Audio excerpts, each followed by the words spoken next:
کیا تم نے کبھی کسی اپنے کو کھویا ہے؟ نہیں، میں ان رشتوں کی بات نہیں کر رہا جو وقت کے ساتھ ختم ہو جاتے ہیں، بلکہ میں ان لوگوں کی بات کر رہا ہوں جو تمہارے دل کے سب سے قریب ہوتے ہیں، جنہیں دیکھ کر تم دعا نہیں شکر ادا کرتے ہو۔ پھر ایک دن سب کچھ بدل جاتا ہے۔ وہی لوگ جو تمہاری روح تک پہنچ گئے تھے اچانک کسی اجنبی کی طرح چھوڑ کر چلے جاتے ہیں، اور تم سوچنے لگتے ہو میں اتنا برا تو نہیں تھا، پھر وہ مجھے ایسے چھوڑ کر کیوں چلا گیا؟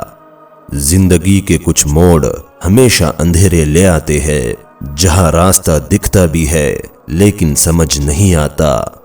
ہر طرف لوگ ہوتے ہیں لیکن تم اکیلا محسوس کرتے ہو، اور جب رات کے اندھیرے میں تم اپنے آنسوؤں کو چھپاتے ہو تو ایک ہی سوال دل پھاڑ کے نکلتا ہے، میرے ساتھ ایسا کیوں ہوا یا اللہ؟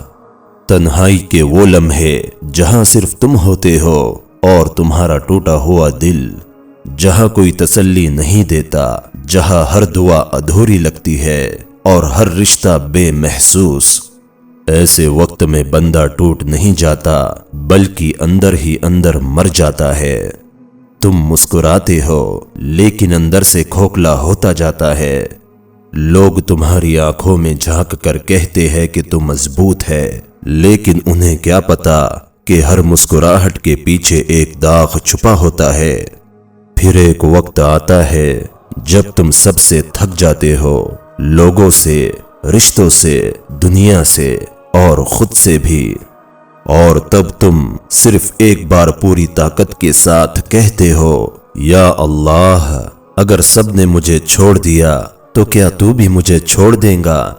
اور وہی لمحہ ہوتا ہے جہاں سب کچھ رک جاتا ہے، نہ آنسو رکتے ہیں نہ دھڑکن، صرف ایک خاموشی ہوتی ہے جہاں کوئی جواب نہیں ملتا لیکن ایک سکون محسوس ہوتا ہے، جیسے کوئی کہہ رہا ہو میں یہی ہوں، میں کبھی چھوڑ کے نہیں جاتا، میں تو تب بھی تھا جب سب تھے اور تب بھی ہوں جب کوئی نہیں ہے۔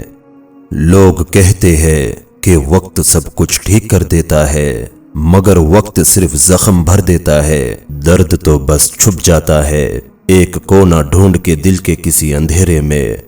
اور کبھی کبھی وہی درد، وہی تنہائی تجھے سب سے قریب لے جاتی ہے اس کے جس نے تجھے بنایا ہے۔ تو اگر تم ٹوٹ گئے ہو، اکیلے ہو، اداس ہو تو چپ مت ہو جاؤ، کسی کے گلے مت لگنا، کسی سے شکایت مت کرنا، صرف ایک سجدہ کرنا اور کہنا میں تھک گیا ہوں یا اللہ، مجھے بس تو چاہیے، میرا سب کچھ لے لے لیکن تو نہ چھوڑنا، کیونکہ جب سب چھوڑ جاتے ہیں تب وہی ایک رہتا ہے جو کبھی چھوڑ کے نہیں جاتا، اور اس وقت تنہائی بھی عبادت بن جاتی ہے اور آنسو بھی دعا بن جاتے ہیں۔ تو رو لو لیکن اس کے سامنے، کیونکہ اس کے سوا کوئی نہیں اور اس کے ہونے سے ہی سب کچھ ہے۔